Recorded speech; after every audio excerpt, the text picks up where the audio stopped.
আচ্ছা, বুকের বাম পাশে হাত দিয়ে একটা সত্যি কথা বলুন তো।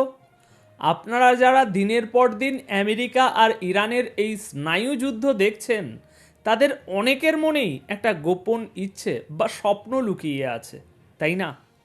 নিশ্চয়ই ভাবছেন, আহা, কবে সেই দিনটা আসবে, কবে নিজের কানে শুনবো যে ইরানের মিসাইল আমেরিকার ওই বিশাল যুদ্ধজাহাজকে মাঝ সমুদ্রে ডুবিয়ে দিয়েছে। কিংবা আমার মৃত্যুর আগে অন্তত এটুকু যদি দেখতে পারতাম যে আমেরিকার মতো দাপুটে সুপার পাওয়ার কারো ভয়ে পিছু হটেছে। প্রিয় দর্শক, আপনাদের সেই মনের ইচ্ছা উপরওয়ালা বোধহয় কবুল করে নিয়েছেন। হ্যাঁ, মিসাইল মেরে জাহাজ হয়তো আজ ডোবানো হয়নি, কিন্তু তার চেয়েও লজ্জাজনক ঘটনা ঘটেছে আমেরিকার জন্য, ইরানের ভয়ে। হ্যাঁ, ঠিকই শুনেছেন, ইরানের ভয়ে আমেরিকার সেই গর্বের নৌবহর আজ ল্যাজ গুটিয়ে পালিয়েছে। আজকের ভিডিওর শুরুতেই দিচ্ছি সেই ব্রেকিং নিউজ, যা বিশ্বের বড় বড় মিডিয়া ধামাচাপা দেওয়ার চেষ্টা করলেও এখন আর লুকাতে পারছে না। আমেরিকা আর শিকারই নয়, আজ তারা নিজেরাই শিকারে পরিণত হওয়ার ভয়ে 1400 কিলোমিটার পিছু হটেছে। America, the seal of super power world, যাদের একটা ধমকে বিশ্বের বড় বড় দেশের সরকার নড়ে যায়, আজ তাদের অবস্থানটা ঠিক কোথায় জানেন? লেজ গুটিয়ে পালানো। বাংলায় এর চেয়ে ভালো কোনো উপমা আমার এই মুহূর্তে মনে আসছে না। ডোনাল্ড ট্রাম্প বুক ফুলিয়ে বলেছিলেন তিনি নাকি ইরানকে ম্যাপ থেকে মুছে ফেলবেন। পাঠিয়েছিলেন বিশ্বের সবচেয়ে শক্তিশালী যুদ্ধজাহাজ ইউএসএস আব্রাহাম লিঙ্কন। কিন্তু আজ ঠিক এই মুহূর্তে দাঁড়িয়ে খবর আসছে সেই গর্বের যুদ্ধজাহাজ ইরান বর্ডার থেকে ভয়ে, হ্যাঁ আমি আবার বলছি ভয়ে, 1400 কিলোমিটার দূরে পালিয়ে গেছে। ভাবছেন কেন? কারণটা শুনলে আপনার গায়ের লোম দাঁড়িয়ে যাবে। আমেরিকা ভেবেছিল তারা শিকারে বেরিয়েছে, কিন্তু মাঝ সমুদ্রে গিয়ে তারা বুঝতে পেরেছে তারা শিকারই নয়, তারা আসলে শিকার হতে চলেছে। ইরানের একটা ড্রোন নামিয়ে আমেরিকা হয়তো ভাবছে তারা বিরাট কিছু একটা করে ফেলেছে, কিন্তু তারা জানে না এটা ছিল ইরানের পাতা একটা গভীর মারণ ফাঁদ। আজকের ভিডিওতে আমরা সেই ফাঁদ এবং আমেরিকার এই ঐতিহাসিক পিছু হটার পুরো পোস্টমর্টম করব। তাই একটু নড়ে চড়ে গুছিয়ে বসুন, কারণ খেলাটা আর একতরফা নেই, খেলাটা এবার পুরোপুরি ঘুরে গেছে। গত কয়েক সপ্তাহ ধরে আমরা কি দেখছি? আমেরিকা এবং ইরানের মধ্যে যেন একটা বারুদের স্তূপ তৈরি হয়েছে। একদিকে আমেরিকা তাদের F-35, F-18 হর্নেট, ডেস্ট্রয়ার সব এনে জড়ো করেছে পারস্য উপসাগরে। চীন সাগর থেকে সোজা যুদ্ধজাহাজ ঘুরিয়ে তারা ইরানের নাকের ডগায় এনে দাঁড় করিয়েছিল। উদ্দেশ্য পরিষ্কার, ইরানকে ভয় দেখানো অথবা হামলা করা। কিন্তু গত 24 ঘন্টায় যা ঘটেছে তা আধুনিক যুদ্ধের ইতিহাসে ভাই খুব কমই দেখা যায়। আমরা খুব লাকি তাই দেখতে পাচ্ছি। গত কালকের ঘটনা, আজ সকালে আমি আপনাদের রিপোর্ট দিয়েছি, আজকের প্রথম রিপোর্ট ছিল সেটা। আমেরিকা দাবি করেছে তাদের F-35 যুদ্ধ বিমান ইরানের একটি সার্ভেলেন্স ড্রোনকে গুলি করে নামিয়েছে। আপাত দৃষ্টিতে মনে হচ্ছে বাহ, আমেরিকার কি শক্তি, কিন্তু মুদ্রার উল্টো পিঠটা কেউ আপনাকে দেখাচ্ছে না। ওই ড্রোনটি ভূপাতিত হওয়ার আগেই এমন কিছু তথ্য এবং ছবি ইরানি কমান্ড সেন্টারে পাঠিয়ে দিয়েছে, যার ফলে আমেরিকার পায়ের তলার মাটি সরে গেছে। আর ঠিক তারপরেই ওয়াশিংটন থেকে এমার্জেন্সি অর্ডার এলো, জাহাজ ঘোরাও, পালাও ওখান থেকে। কেন এই পলায়ন? কি এমন দেখলো আমেরিকা যে তাদের মতো সুপার পাওয়ারকে 1400 কিলোমিটার পিছু হটতে বাধ্য করলো? আজকের প্রথম এবং সবচেয়ে বড় ব্রেকিং, ইরানের চাবাহার পোর্টের সামনে বুক চিতিয়ে দাঁড়ানো আমেরিকার $20 billion aircraft carrier USS Abraham Lincoln কেন হঠাৎ করে 1400 কিলোমিটার দূরে সরে গেল? পেন্টাগনের এই প্যানিক অর্ডারের আসল রহস্য কি? পুরো ভিডিওটি না দেখলে আপনি বুঝতেই পারবেন না মধ্যপ্রাচ্যে বর্তমানে কি ভয়ঙ্কর এক খেলা চলছে। আসুন প্রথমে কথা বলি সেই ড্রোন এবং F-35 এর ঘটনাটি নিয়ে। আমেরিকা খুব গর্ব করে প্রচার করেছে যে আমরা ইরানের ড্রোন ধ্বংস করেছি। আচ্ছা, সিরিয়াসলি বলুন তো, একটা মশা মারার জন্য কেউ কি কামান দাগে?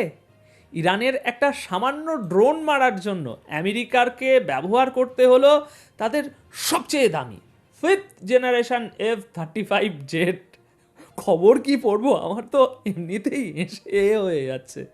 এখানেই আসল খেলা। ইরান ওই ড্রোনটি পাঠিয়েছিল টোপ হিসাবে। ওটা ছিল একটা সুসাইড মিশন।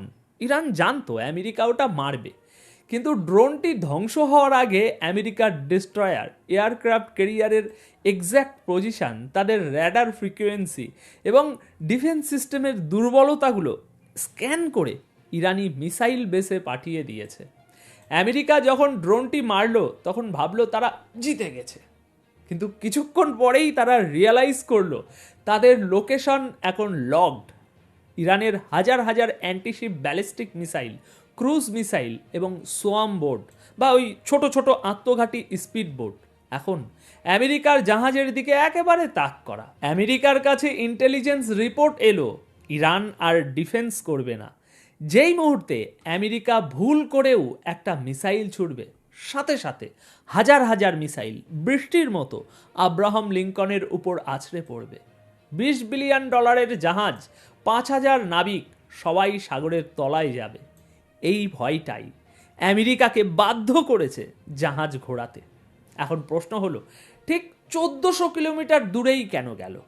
কেন 1000 বা 2000 নয়? এখানেই আছে মিলিটারি স্ট্র্যাটেজির একটা গভীর হিসেব। দেখুন, ইরানের ব্যালিস্টিক মিসাইল এবং ক্রুজ মিসাইলগুলোর একটা নির্দিষ্ট কিল জোন আছে। পারস্য উপসাগরের সরু পথে আমেরিকার বিশাল জাহাজগুলো মূলত ওই বসে থাকা হাঁসের মতো। ইরান চারিদিক থেকে, স্থল, জল এবং আকাশ থেকে ওদের ঘিরে ফেলেছিল। ওয়াশিংটন থেকে সোজা অর্ডার এলো, তোমরা ইরানের মিসাইল রেঞ্জের বাইরে যাও। চিন্তা করুন একবার, যে ট্রাম্প বলেছিলেন ইরানকে ধুলোয় মিশিয়ে দেবেন, আজ তিনি তার নৌবহরকে বলছেন ইরানের বর্ডারের কাছেও না ঘেঁষতে। এটা কি সুপার পাওয়ারের আচরণ, নাকি এটা স্বীকার করে নেওয়া যে ইরানের সামরিক শক্তিকে আমরা আন্ডার এস্টিমেট করেছিলাম? আমেরিকা ভেবেছিল তাদের F-18 হর্নেট বিমানগুলো দিয়ে হামলা করবে, কিন্তু এখন জাহাজ এত দূরে সরে গেছে যে F-18 রেঞ্জ আর কভার করছে না। মানে আমেরিকা নিজেকে বাঁচাতে গিয়ে নিজেরই হাত পা বেঁধে ফেলেছে। একেই বলে গর্ত খুঁড়লে সেই গর্তে নিজেকেই পড়তে হয়। এবার আসি জিওপলিটিক্সের আরও একটু গভীর বিশ্লেষণে। দেখুন, আমেরিকা কিন্তু শুধু যুদ্ধের ভরসায় ছিল না, তাদের প্ল্যান এ ছিল সম্পূর্ণ ভিন্ন। আপনারা জানেন সিরিয়াতে কি হয়েছিল। বাশার আল আসাদকে সরানোর জন্য আমেরিকা ও ইসরায়েল প্রথমে দেশের ভিতরে দাঙ্গা বাঁধিয়েছিল, তারপর অস্ত্র দিয়ে গৃহযুদ্ধ শুরু করেছিল। ঠিক একই ছক তারা কষেছিল ইরানের জন্য। ট্রাম্প এবং নেতানিয়াহুর প্ল্যান ছিল প্রথমে ইরানের ভিতরে অর্থনৈতিক অবরোধ দিয়ে মানুষের জীবন অতিষ্ঠ করে তোলা হবে, তারপর সরকারের বিরুদ্ধে মানুষকে রাস্তায় নামানো হবে, দাঙ্গা হবে, পার্লামেন্ট জ্বলবে, সেনাপ্রধানরা নিহত হবেন, আর সেই বিশৃঙ্খলার সুযোগে আমেরিকা শান্তি রক্ষার নামে ইরানে ঢুকবে। তাদের প্ল্যান এতটাই পাকা ছিল যে পশ্চিমা মিডিয়াতে গুজব রটিয়ে দেয়া হয়েছিল যে ইরানের সুপ্রিম লিডার আয়াতুল্লাহ খামেনি ভয়ে রাশিয়া পালিয়ে যাচ্ছেন। আমি এই নিউজ কভার করেছিলাম, সেদিনও আপনাদের একই কথা বলেছিলাম যে এগুলো পশ্চিমা মিডিয়ার গুজব ছাড়া আর কিছুই নয়। কিন্তু মানে ভাবা যায় কি ধরনের গেম চলছে। কিন্তু এখন বাস্তবতা কি? ইরানের ইন্টেলিজেন্স সার্ভিস আমেরিকার এই পুরো প্ল্যান আগেই ধরে ফেলেছিল। হ্যাঁ, ইরানে বিক্ষোভ হয়েছে, কিছু ক্ষয়ক্ষতি হয়েছে, কিন্তু ইরান সরকার অত্যন্ত কঠোর হাতে, এমনকি ইন্টারনেট বন্ধ করে দিয়ে হলেও সেই ফরেন স্পন্সার্ড দাঙ্গাকে দমন করেছে। আমেরিকা এবং ইসরায়েল চেয়েছিল ইরানের ভেতর থেকে ধস নামাতে। তারা ভেবেছিল ইরানের জনগণ তাদের নেতাদের মেরে ফেলবে, কিন্তু আয়াতুল্লাহ খামেনি এবং তার গার্ডসরা যেভাবে পরিস্থিতি সামাল দিয়েছে তাতে সেটা পশ্চিমাদের কাছে দুঃস্বপ্নের মতো। তাদের 250টির বেশি প্ল্যান ভেস্তে গেছে। পার্লামেন্ট দখলের প্ল্যান, সেনা ক্যাম্প ওড়ানোর প্ল্যান, সব ফ্লপ। আজ যখন আমেরিকা দেখলো ভেতর থেকে ইরান ভাঙছে না, তখনই তারা বাইরে থেকে জাহাজ এনে ভয় দেখাতে চাইলো। কিন্তু আবার হাসি পাচ্ছে, কিন্তু সেখানেও তারা ব্যর্থ। অর্থাৎ প্ল্যান এ অভ্যুত্থান, ব্যর্থ। প্ল্যান বি যুদ্ধ, ব্যর্থ। সবচেয়ে ইন্টারেস্টিং বিষয় হলো ইরানের মানসিকতার পরিবর্তন। এত বছর ধরে আমরা দেখেছি ইরান মার খেলে প্রায় হজম করে নিত, কিন্তু এবার আয়াতুল্লাহ খামিনি ইরানের মিলিটারি ডক্টরিন বা যুদ্ধের নীতি পুরোপুরি বদলে দিয়েছেন। ইরান এখন রিয়েল টাইম ইন্টেলিজেন্স ব্যবহার করছে, আর এই কাজে তাদের সাহায্য করছে কে? অবশ্যই চীন এবং রাশিয়া, যে যাই বলুক। চীনের স্যাটেলাইটগুলো এখন 24 ঘন্টা আমেরিকার প্রতিটি মুভমেন্ট ট্র্যাক করছে। আমেরিকা কাতার থেকে প্লেন ওড়াচ্ছে নাকি কুয়েতের আল উদিদ বেস থেকে ওড়াচ্ছে, সব ছবি ইরানের টেবিলে রিয়েল টাইমে চলে আসছে। আমেরিকা আর লুকিয়ে কিচ্ছুটি করতে পারছে না। ইরান পরিষ্কার বলে দিয়েছে, আমরা বসে থাকবো না। যদি মনে হয় আমেরিকা হামলার প্রস্তুতি নিচ্ছে, আমরা প্রিএম্পটিভ স্ট্রাইক করব। চিন্তা করুন এবার, একটা দেশ যাদের বছরের পর বছর স্যাংশন দিয়ে রাখা হয়েছে, তারা আজ আমেরিকার চোখের দিকে তাকিয়ে বলছে, সাহস থাকলে আয়, আয় সাহস থাকলে। আমেরিকা এটা আশা করেনি। তারা ভেবেছিল ইরান ভয় পাবে, কিন্তু ইরান দেখালো যে যখন পিঠ দেওয়ালে ঠেকে যায়, তখন বিড়ালও বাঘের মতো আচরণ করে। আমেরিকার এই অসহায়ত্ব আপনারা আরও একটা জায়গায় বুঝতে পারবেন। খেয়াল করেছেন কিনা জানি না, আমেরিকা হঠাৎ করেই এখন ভারতের প্রতি খুব নমনীয় হয়ে গেছে।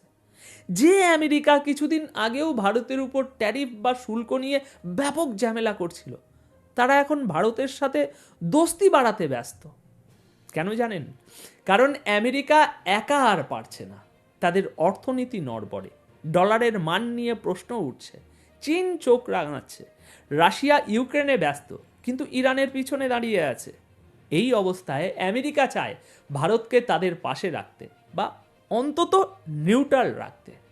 আমেরিকা বুঝতে পারছে যদি এখন যুদ্ধ লাগে আর তাদের এয়ারক্রাফট ক্যারিয়ার ডুবে যায়, তাহলে বিশ্বজুড়ে আমেরিকার ওই সুপার পাওয়ার তকমাটা চিরতরের জন্য ধুয়ে মুছে সাফ হয়ে যাবে। তাই তারা মুখে যতই হুঙ্কার দিক, তলে তলে তারা পালানোর পথ খুঁজছে। ট্রাম্পের ওই আমি আসছি, আমি উড়িয়ে দেব, এগুলো এখন শুধুই ফাঁকা বুলি প্রমাণিত হচ্ছে, যা তাদের নিজেদের মিডিয়াও আর বিশ্বাস করছে না। এখন সবশেষে একটা কথাই বলবো, দেখুন, যুদ্ধ কেউ চায় না, কিন্তু আমেরিকা যেভাবে দাদাগিরি ফলাতে গিয়েছিল, ইরান তাদের চোখে আঙুল দিয়ে দেখিয়ে দিল যে দাদাগিরির দিন শেষ। 1400 কিলোমিটার দূরে সরে যাওয়াটা কেবল একটা জাহাজের সরে যাওয়া নয়, এটা আমেরিকার আত্মবিশ্বাসের সরে যাওয়া। তারা বুঝতে পেরেছে ইরান ইরাক বা আফগানিস্তান নয়, এখানে ঢুকলে বের হওয়ার রাস্তা পাওয়া যাবে না। ড্রোন ভূপাতিত করে আমেরিকা হয়তো একটা ছোট্ট ট্যাকটিক্যাল জয় পেয়েছে, কিন্তু স্ট্র্যাটেজিক বা কৌশলগত দিক থেকে তারা ইরানের পাতা ফাঁদে পা দিয়ে ফেলেছে। এখন তারা চাইলেও সামনে এগোতে পারবে না, আবার পিছু হটলে মান সম্মান থাকবে না। এই এক অদ্ভুত পরিস্থিতি, অদ্ভুত, সত্যিই অদ্ভুত পরিস্থিতি। শ্যাম রাখি না কুল রাখি, এরকম একটা অবস্থা। এখন দেখার বিষয়, আমেরিকা তাদের এই অপমান হজম করে চুপচাপ বসে থাকে, নাকি ইগোর বশবর্তী হয়ে এমন কোনো ভুল করে বসে যা তৃতীয় বিশ্বযুদ্ধের কারণ হয়ে দাঁড়ায়। তবে আমার ব্যক্তিগত মতামত, আমেরিকা এখন আর সেই রিস্ক নেবে না, কারণ বাণিজ্যের ক্ষতি তারা সইতে পারে, কিন্তু এয়ারক্রাফট ক্যারিয়ার ডোবার দৃশ্য তারা স্বপ্নেও দেখতে চায় না। এখন আপনাদের কি মনে হয়, আমেরিকা কি ভয়ে পিছু হটল, নাকি এটা কোনো নূতন ঝড়ের পূর্বাভাস? আপনাদের মতামত কমেন্ট বক্সে অবশ্যই জানাবেন।